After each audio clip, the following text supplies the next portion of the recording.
When it comes to quality sleep, Ashley has you covered with top mattress brands at winning prices and with special financing options available. You can snooze now and pay later. Plus, your mattress purchase helps give the gift of better sleep to children in need and U.S. Special Operations Forces. Visit your local Ashley store or shop online today and make every snooze count. Financing is subject to credit approval. See store or ashley.com for details. Shopify is the global commerce platform that helps you sell at every stage of your business. With the internet's best converting checkout, 36% better on average compared to other leading commerce platforms, Shopify helps you turn browsers into buyers. In fact, Shopify powers 10% of all e-commerce in the U.S. Sign up for a $1 per month trial period at shopify.com/podcast free. All lowercase, shopify.com/podcast free, shopify.com/podcast free.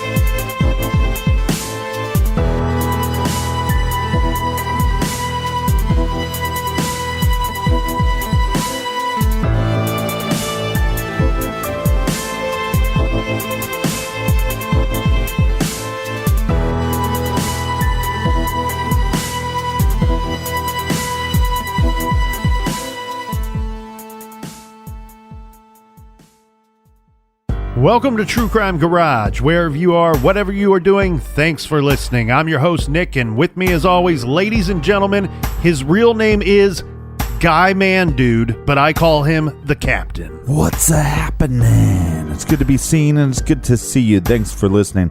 Thanks for telling a friend.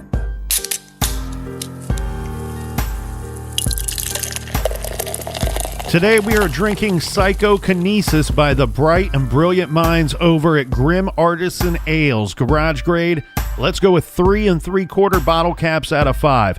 I love Grimm Ales and they make so many great beers.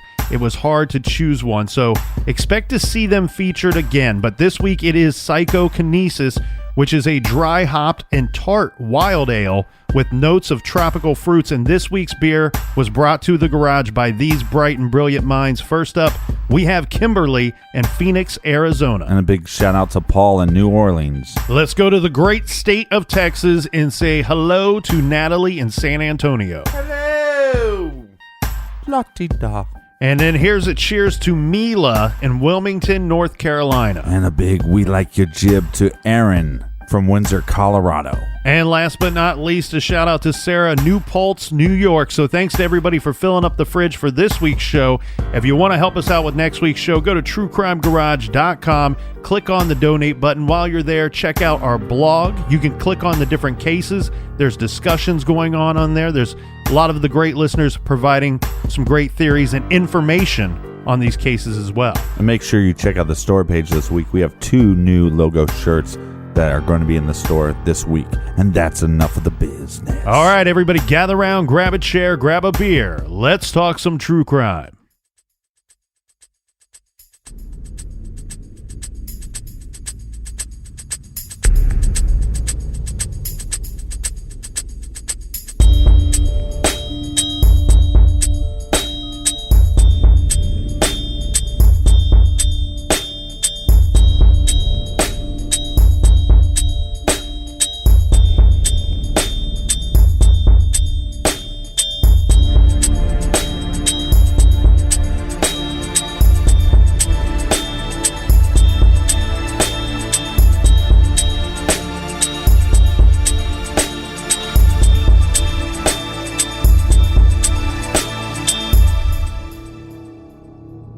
This is a true story about absolute madness and how a paranoid schizophrenic serial bomber used gunpowder and homemade explosives to bring chaos and fear to New York.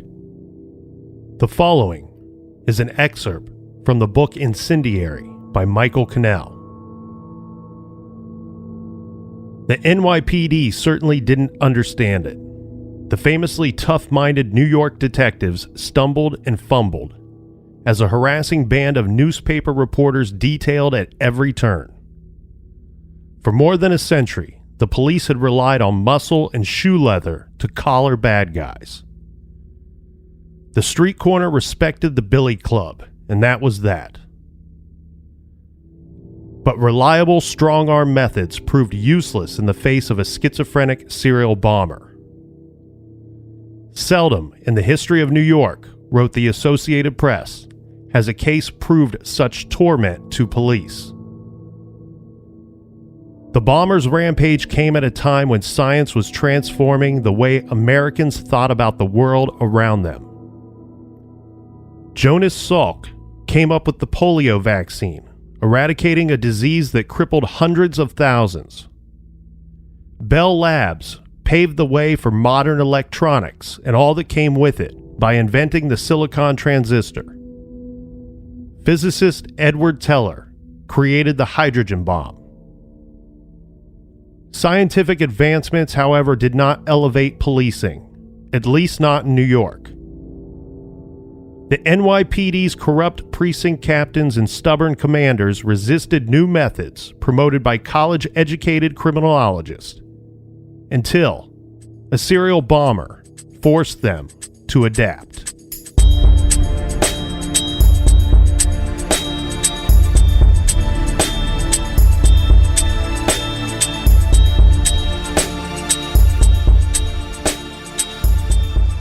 On September 5th, 1931, a 27-year-old mechanic is working at a Consolidated Edison generating plant in New York City. While this man is going about his business, a large boiler near him misses ignition. Fumes start to collect, building, and then ignition occurs, followed by a sudden explosion. The blast lifts the young man and throws him to the floor. There is a large discharge, and a black cloud shoots from the boiler, releasing a dark fog of hot gases. The man is unable to get up. He lies there helplessly, surrounded by the heat and the gases as the black cloud consumes him.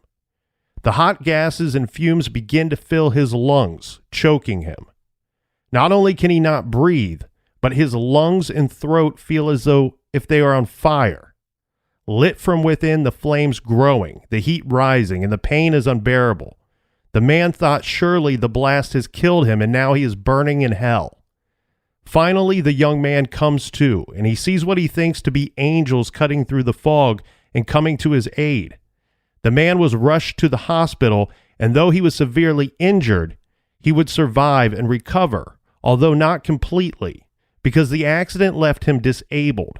And after collecting 26 weeks of sick pay, the man was fired from his job because he was no longer physically able to perform his job duties. The accident had led to pneumonia that in turn developed into tuberculosis. He filed a workers' compensation claim, but it was denied because he waited too long to file it. He appealed the denial of the compensation 3 times, but each time it was rejected.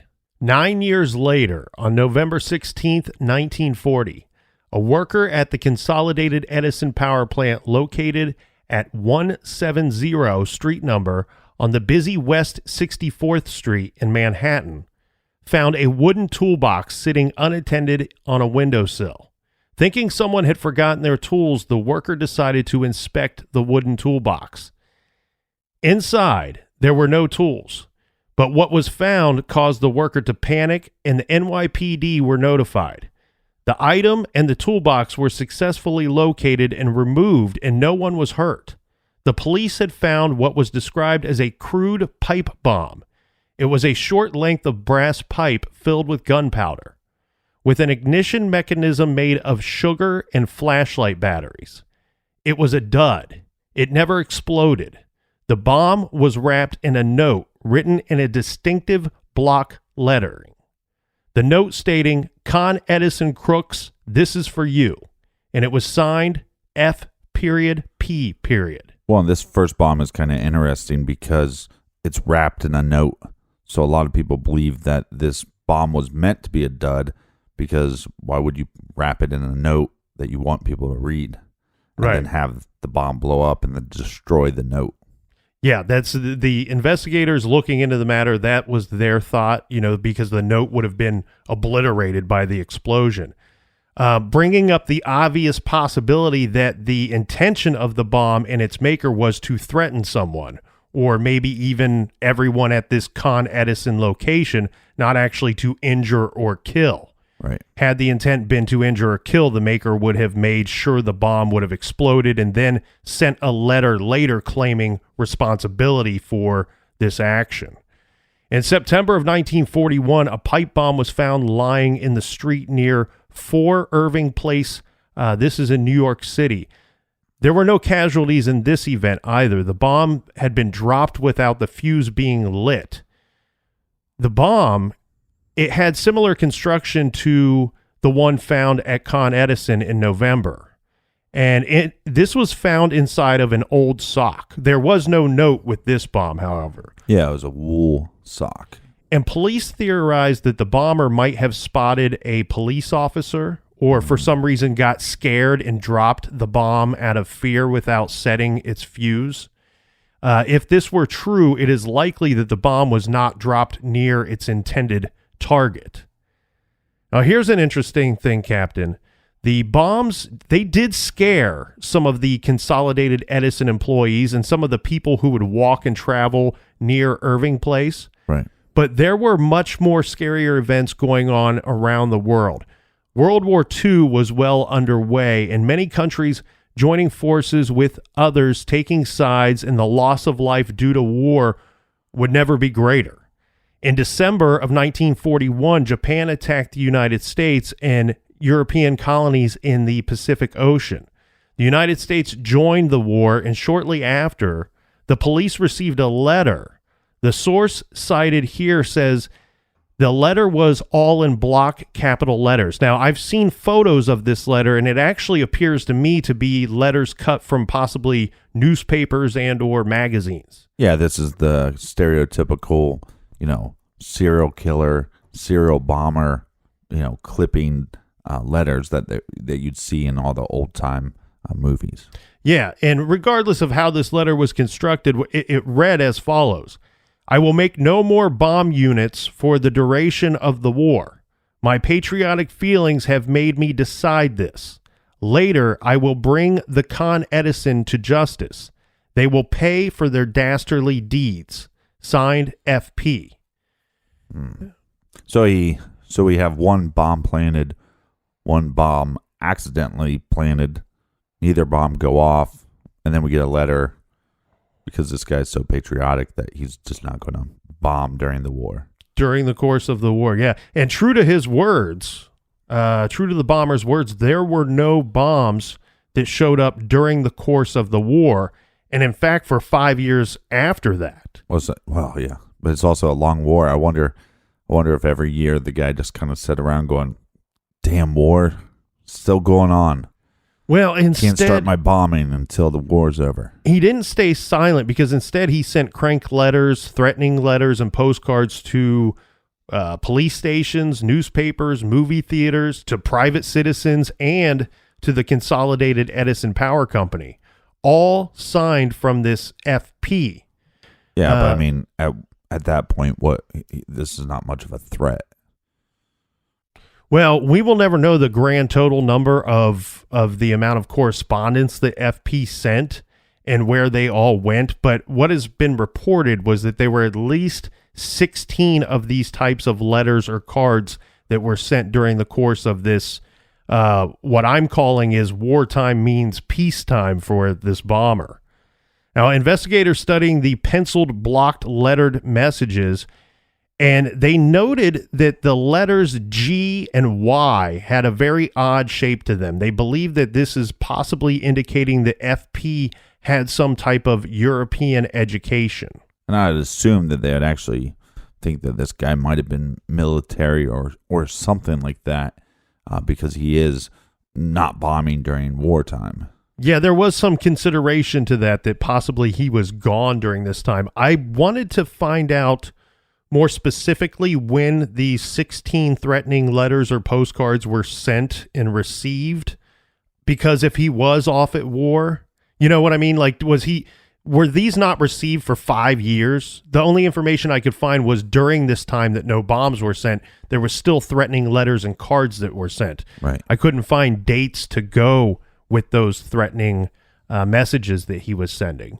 But it was in 1951, on March 29th, shortly after 5 p.m., a hand grenade-sized pipe bomb exploded in the landmark Grand Central Terminal at New York City. The bomb had been dropped into an ashtray, one of those standing ashtrays with like the sand in it. Yeah, we don't really have too many of those anymore. This ashtray was located near the Grand Central Oyster Bar and Restaurant on the terminal's lower level. Mm-hmm. As said, the bomb did explode. This startled passengers, but thankfully no one was killed and no one was injured.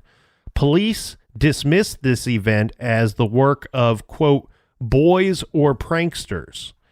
The New York Times reported the event in the following day's issue, though only with a 3-paragraph brief at the bottom of page 24.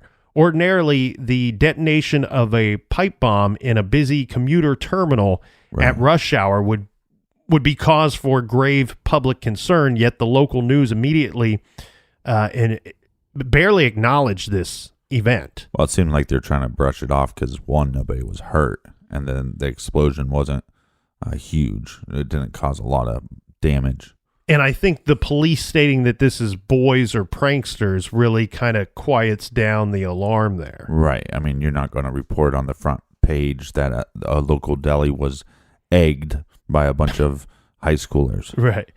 Weeks later in April, another small bomb exploded inside a phone booth. This time it was in the basement of the New York Public Library. A security guard on watch was leaning against the phone booth when it exploded. Luckily, he was somehow able to escape with his life. The explosion nearly destroyed the phone booth, but no one, including the security guard, was injured. During the investigation, the NYPD bomb squad found fragments very similar to the bomb at Grand Central. Both were short lengths of well-machined pipe with a threaded cap at each end. Inside the pipe was a 25 caliber shell and explosive gunpowder packed with nuts and bolts. Yeah. While police believe this could be connected to the Grand Central bomb just weeks prior, they still kind of chalked this up to some boys or pranksters. Yeah, but here's where I have an issue with that, because this one, we have a phone booth, and we remember what old-time phone booths look like. This phone booth was destroyed. So if somebody would have been inside the phone booth, this person could be seriously hurt or even killed. And the other fact, though, too, Captain, is these are probably, we know Grand Central's a well-traveled area. I would imagine the New York Public Library would have, at most times of the day, have lots of people in there. These are dangerous spots to be putting these explosives. Mm. Now, police failed to make the connection to the bombs that were back from 1941. And this, because there's a big gap. Rightfully so. It was like 10 years ago. Right. And, but however, during the 10 years when the Mad Bomber was inactive, remember we said menacing letters were sent. One of those did warn that a bomb would be placed at Grand Central Station. I don't remember the exact wording, but it was a warning regarding that there would be an explosion at Grand Central. Yeah. In August of 51, the NYPD bomb squad combed through the rubble of another phone booth and found fragments of yet another pipe bomb of the now familiar design. This phone booth explosion was once again at Grand Central. In this attack, no one was killed nor injured. The police reported that they believed this to be the result of of sheer luck rather than a plan of the bomber. Right. In the investigation, police noted in their report that the latest bomb showed, quote, considerable advancement in technique. Now, police, without a public threat or letter from the bomber, the investigators had no notion of the perpetrators or the nature of the motive behind the attack. Well, it seems like the bomber was, he's kind of DIY guy, so he went down to the Home Depot and he took a weekend class on how to make bombs, so he seems like he upped his game on this one. Yeah, and then he gets a wool sock that he no longer wants and puts the bomb in the wool sock and carries it off to wherever the target is. Did they find a wool sock in any of these ones? That I'm uncertain of, Captain. I know that the wool sock would be a common thing that they would find from time to time regarding these bombs, but in these specific ones, I don't know. We have to keep in mind, though, the first time that a wool sock was found was contained a bomb that didn't explode. Right. These last ones exploded. You might not find any fragments of something as flammable or easy to destroy as a wool sock. Well, and at this point, like you said, they're not really connecting the dots of the two previous bombs, and then also the Mad Bomber and all his threats. They're not connecting those dots there, but one has to wonder with these last, I guess it'd be 3, right? We have one at the Grand Central Station, then we have one back at the library, and then we have one back at Grand Central Station, right? Yeah. So one would have to wonder, okay, are we just getting lucky here and nobody's getting hurt? Or, like you were saying, or was this a plan from the bomber? Like, hey, I'm showing you that I can hurt people, but I'm not going to. And then what does the bomber want? Well, and doing these actions. And I think here with these latest bombs, what my opinion would be is the same as NYPD, where they're saying, look, this was just sheer luck that nobody was injured because the placement of these bombs and the fact that they did go off, they were in such a public area that you would assume the intent was to harm or kill. Right, but it seems like these bombs are also, if they go off, they're going to hurt people in a radius that's pretty small. Yeah. A couple feet. Where you think if this bomber was more sophisticated or their intent was to hurt a lot of people, the placement of the bombs, they're doing a good job as far as they're being able to go into a very public place, place a bomb somewhere, and leave without being noticed. And then have the bomb go off. Now, if you really wanted to hurt people on a grand level, to make some kind of statement, then you would think that the bomb would be a bigger bomb, I guess. Well, and to paint a better picture for the listeners, I think everybody should think of a hand grenade. You know, these were very small pipe bombs, almost the size of a hand grenade, and you should expect about the same size of explosion as you would with a hand grenade. Now, keep in mind when we see on TV and in the movies is a dramatization of what a hand grenade explosion looks like.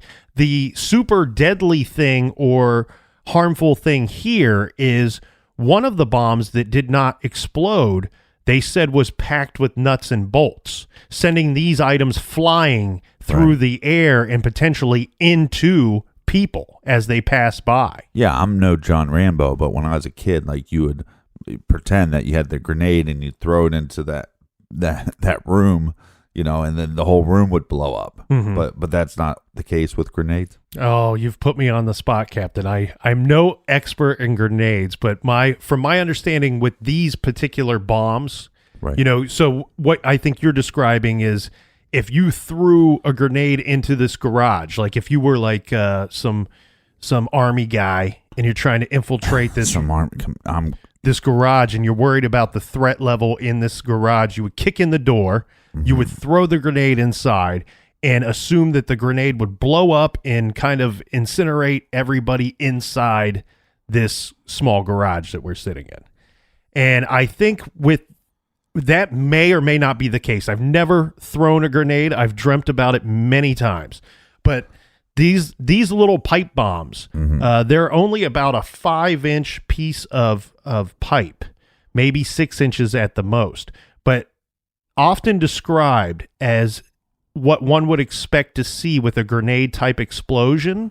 Well, you think that grenade technology would advance throughout the years too. So what a grenade was capable of in the 50s is probably way different than what it's capable of now. Well, and I think the phone booth gives us a really good idea of what type of explosion to expect, meaning that I don't know, how many phone booths do you think you could fit in this garage? And yet the pipe bomb only blew up that little phone booth. You know, a phone booth is considerably smaller than a room. Yeah, and anytime I hear grenades, I just think, cabs are here.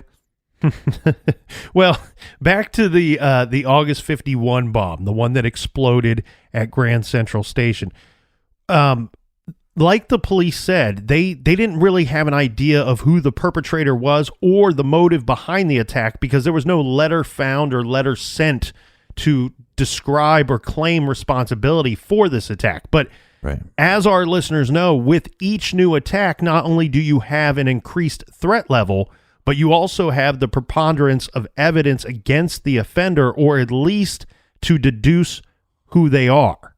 So with each new attack, you should have one, if not both of the following: either a new clue or clues, and or the same clue repeated, adding to the significance of that clue. Meaning maybe you found something at a previous crime scene, and let's say that item falls into the category of, well, maybe this is evidence or maybe it is not. Right. But if you have multiple crime scenes and you find a similar item, well, then this most likely has to fall into this is evidence category.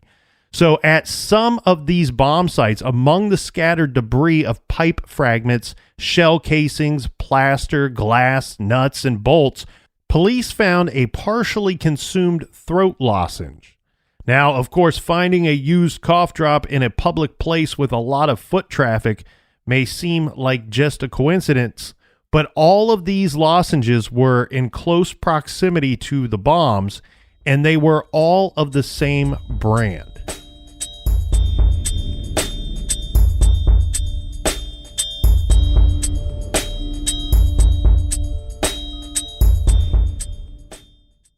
This show is sponsored by BetterHelp. Do you look forward to the holidays? Maybe you struggle with seasonal blues.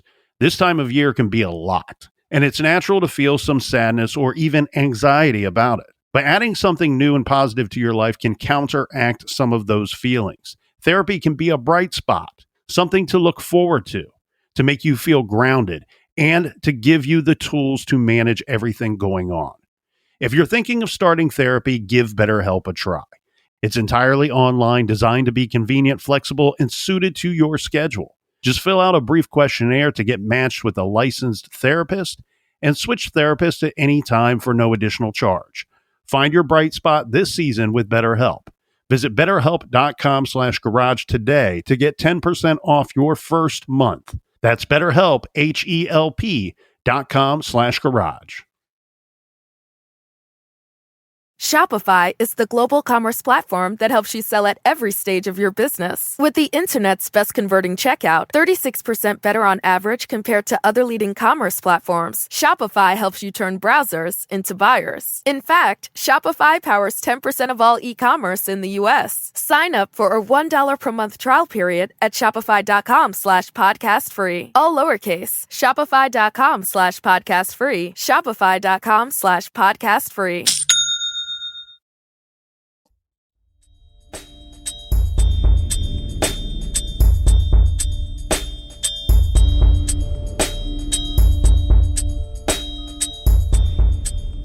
All right, we're back. Cheers, me mateys. Cheers to you, Captain. There we go. Yeah. I cheersed you back, but I didn't even have my beer open yet. Cheers. You just It was kind of a fake. Kind of limped in with that one, huh? That's when you're the designated driver and everybody goes, cheers, and you just kind of hold up your hand. In August of 1951, employees at the Consolidated Edison Company, they arrived at work to find that a phone booth in the lobby of their business, of the main office, had exploded.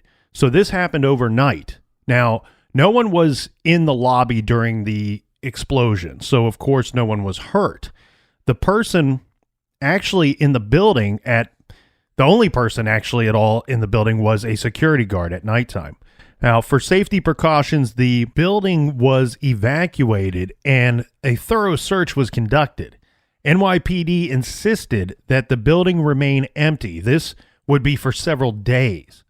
When they were able to return, employees in the mailroom received a suspicious package, and this was in a manila envelope, and inside a short pipe bomb with caps on both ends. The letter was addressed to the company's personnel director. This is Edwin Jennings. Yeah, and the employees are going to evacuate the building. They're going to call in the bomb scare. The bomb squad arrived on the scene. The pipe was slowly but safely removed from the premises. Upon investigation, they discovered it was in fact a pipe bomb, and the workmanship and the materials used both suggested it was from the serial bomber. Its triggering mechanism was based on a 25 caliber bullet, same as the earlier bombs found in 1951 around New York, and inside the pipe was a throat lozenge. Police dusted the pipe. They dusted the envelope and the stamps for fingerprints, but found only smudges, nothing of use. Well, this also shows the time period, too, because if it was today, we'd find the throat lozenge and we'd run DNA, and this would be solved. Yeah, if it were partially used. Right. But regardless, the envelope could yield clues about the bomber. A postmark was from White Plains, New York.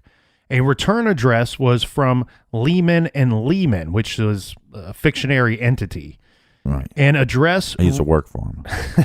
You were the company president. That's how I became the captain. An address written by hand was in all caps, providing police with a handwriting sample. Then, on October 22nd, the New York Herald Tribune received a letter in penciled block letters stating, "Bombs will continue until Consolidated Edison Company is brought to justice for their dastardly acts against me. I have exhausted all other means. I intend with bombs to cause others to cry out for justice for me. If I don't get justice, I will continue, but with bigger bombs." All right, dastardly deed, right? Dastardly deed. That's what you keep saying. Mm-hmm. When you hear that, what's the first thing that comes to your brain? Comic books. Yeah, me too. I think Batman. I feel like this is something that like a criminal in the early Batman with Adam West would say, like, I'm going to get you, Batman, for your dastardly deeds. Well, and I was going to be a little more specific with that, but I couldn't really place, when I kept digging into this case and I kept hearing this over and over again, dastardly deeds, I couldn't put my finger on which one I would claim that to be from, but that seems very 1930s in a way too, like comic booky 1930s. I'm going to get you for the dastardly deeds. The letter also listed two targets. One directed police to the Paramount Theater, which is in the very busy Times Square district. There, a live bomb was discovered hidden inside of an old wool sock and left in the men's restroom.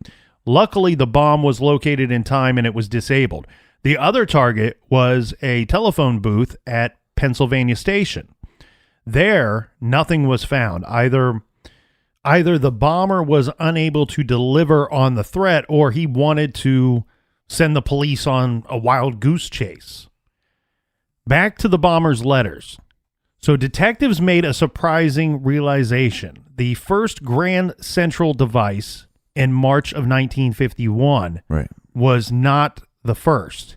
In the evidence archives of the New York City Police, housed in a dusty box dating from before the war, there was another note written by the same handwriting in the same strange block letters and signed FP. So detectives started working under the premise that this serial bomber may be seeking revenge, and one of the more common threats was to Consolidated Edison.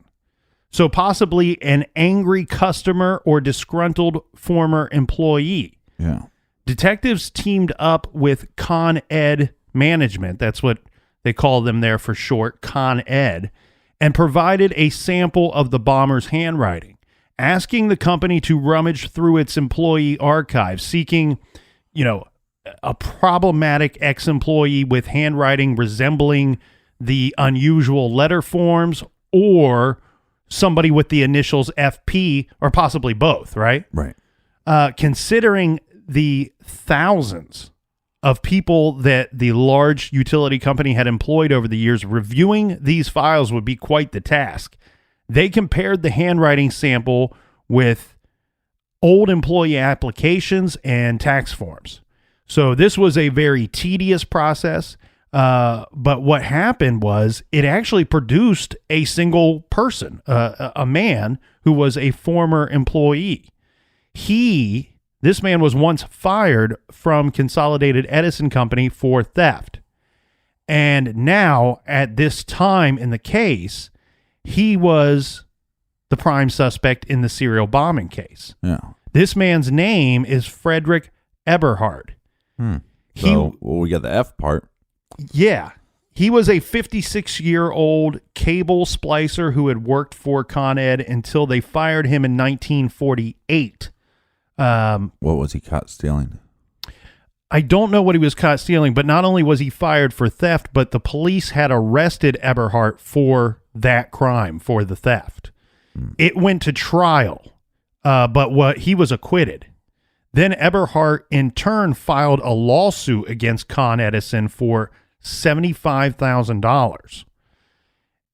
At this time... Which back then, that would have been a lot of money. Oh, he would probably not have to work again.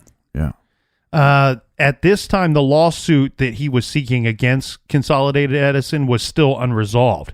But police noted as a cable splicer, he presumably had the mechanical means to build these crude bombs. Right.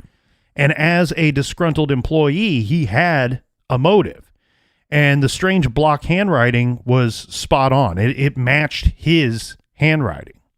On Monday, November 5th, police went to Frederick Eberhard's home in Connecticut. Police accused him of sending the bombs and threatening letters, and they arrested him. The interrogation process, well, it did not bring a confession nor provide the police with any additional evidence against Eberhard. Eberhard was charged with sending threatening materials through the mail. Now, the following Wednesday, a disheveled Eberhard stood handcuffed in court as the state district attorney explained to the judge, and quote, "This defendant is a particular source of annoyance to the New York City police. We are firmly convinced that he is not of sound mind. He has been sending simulated bombs around the city the past few months.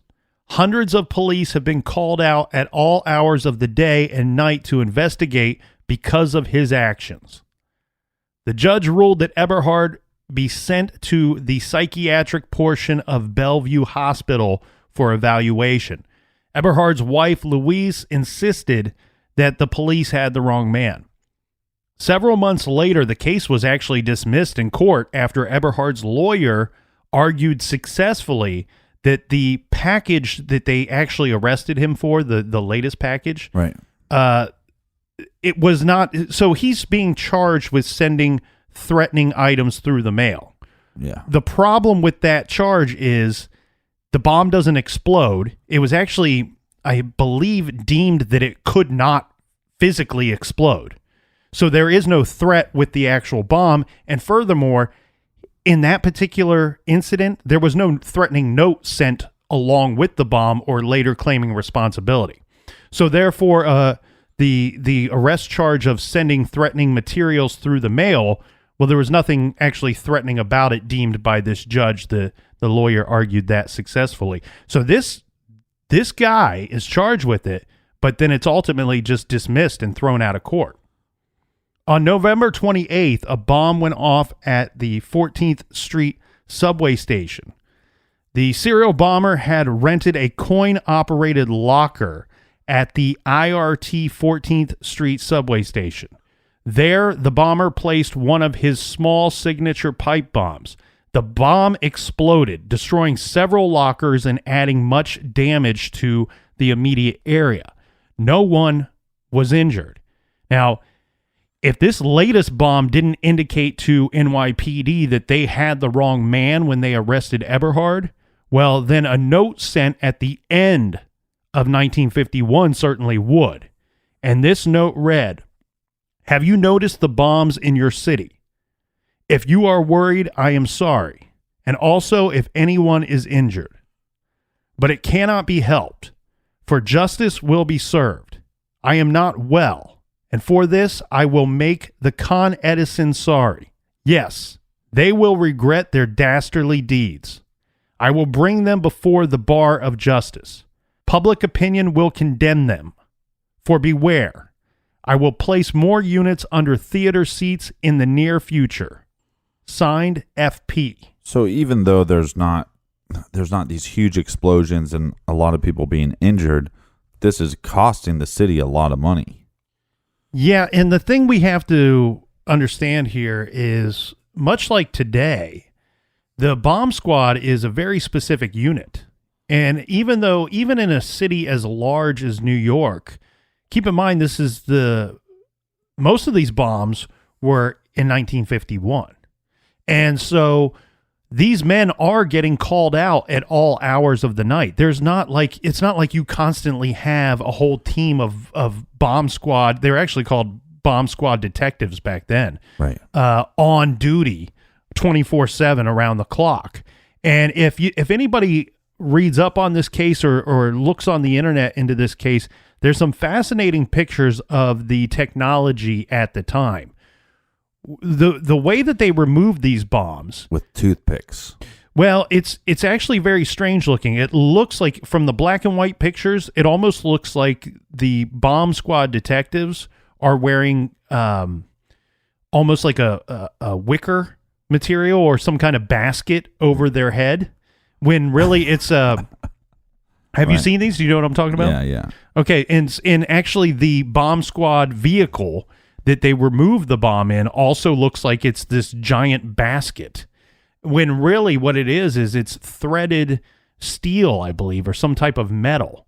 So they're actually wearing, it's like Man in the Iron Mask. Picture that. They're wearing like a helmet, this metal helmet that almost looks somewhat like a basket. It's got tiny little slits for the eyes so that they can get close to these bombs and either defuse them or remove them. And they also wear these vests, and these are like, I'm guessing they're like ironclad type vests, so that if it were to go off, that those items like the nuts and bolts that we talked about inside the pipe, that when they explode, that they would be either caught or unable to penetrate and bounce off of this metal vest that they wear. And I could only imagine, Captain, the weight of that kind of steel helmet, basically, and that steel or ironclad vest that they're wearing. Often what you would see these detectives do is they would get close and they would approach this bomb. Can you imagine the amount of bravery it would take for an individual to walk right up to a bomb, especially after we've had some go off and they're starting to look the same? You've gotten to a point now in 1951 that you've had about a dozen bombs, and about half of them have gone off. And so now you know that the threat level is certainly there. And to have the bravery to approach this thing and pick it up and remove it, because most of the time they've removed it. It's not like Mission Impossible where you see Tom Cruise zip line in and take the thing apart and decide which wire to cut. It's these two detectives physically picking up this bomb, disrupting it, sitting there, which could in fact make it go off in your hand.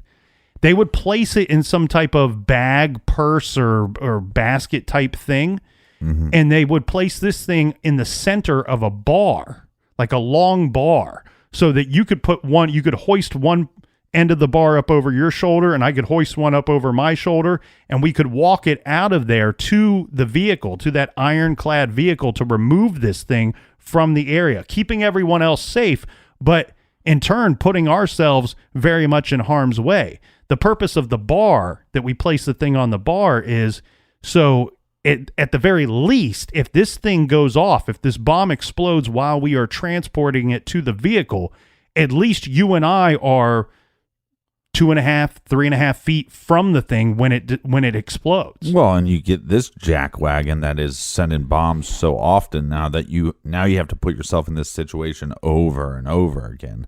And then some of these bombs aren't going off, so you wonder if that, like, you're in a job that you shouldn't ever let your guard down. Mm-hmm. But this, jackwagon is, putting out bombs that aren't blowing up. So then, it'd be a whole mental game that wouldn't be fun in that job. Well, so roughly here, Captain, we have about a 10-year or more time span. And through that course of time, we have at least 16 to 20 threatening letters that are sent out and received. But we also have about a dozen bombs over the course of that time. Right. Probably about half of them going off, actually exploding. The strange mental thing here is that we have in that letter at the end of 1951 that is sent, it says if anyone was injured, he's apologizing. The bomber is apologizing should anyone be injured or if anyone is worried. I think that's a little telling about what we might be dealing with here and as to whom might be sending these bombs. It doesn't help you zero in on anyone, but it puts you in their mindset in a sense that we have half the bombs didn't go off. One wasn't even lit because he was probably scared when he got spotted by police or somebody caught on to what he was doing and the bomb was dropped without even being lit. Right. Now, some of the bombs that did go off, think about where those ones were placed. Most of them were inside a phone booth, and the one was inside of a trash can or ashtray that's kind of shaped like a trash can. Right. But my thought there that I immediately go to is, even though you're creating this thing that's supposed to harm and hurt people to get your revenge message across about these Con Edison dastardly deeds, you're not really trying to hurt anybody. You're almost containing your own bomb, aren't you, by putting it in a phone booth to the extent that maybe it only hurts the person that went into the phone booth? Well, right, and the contradicting part, though, of that is he's also putting bombs in very heavily trafficked areas and very popular areas. And I think maybe with, like, the train station, not so much of the library, but especially with the train station and theaters and stuff like that, maybe it's some idea that also that we have travelers, people coming in from the area, maybe that if we have bombs going off, that the police are going to take this a little more serious. Mm-hmm. But so it's very weird because it like contradicts he almost contradicts himself. Like, well, I'm going to put this bomb in a heavily trafficked area, but I'm going to place it in such a way that it possibly won't hurt anybody. Well, to paint a better picture of what these bombs are. Okay, so these bombs were all filled with gunpowder. They were pipe bombs filled with gunpowder. They ranged in size from 4 to 10 inches in length to half an inch to 2 inches in diameter. Now, most of these bombs that used timers were constructed from flashlight batteries or cheap pocket watches. And we know on at least one occasion that a wool sock was used to transport the bomb. The other thing here, too, Captain, that you pointed out earlier was that in 1951, when the Mad Bomber reappeared, he said, I'm going to take off this time due to the war. When he reappeared, the long hiatus since the last bomb, and mind you, at the same time, they've discovered that the construction techniques of the new bombs found in 1951 had improved. Right. So, well, obviously, I mean, there was a time gap. Yeah. Right. So you'd think that like it would improve. Like, I mean, wouldn't you just assume it would improve on some level, technology and materials that they could use? Well, I mean, we're talking about 10 years, not a great length of time. What I mean by that could be a lot. That's quite a bit of time as far as like technology is concerned. But I'm going off of what investigators are concerned with. Right. Investigators are specifically saying not the materials used. They're talking about the long hiatus since the last bomb plus the improved construction techniques of the bomb is what led investigators to believe that the bomber had served in the military.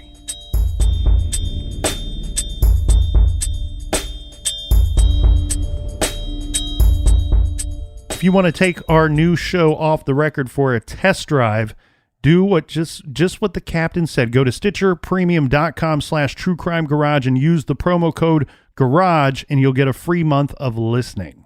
All right, we'll see you back in the garage tomorrow. Until then, be good, be kind. And don't litter.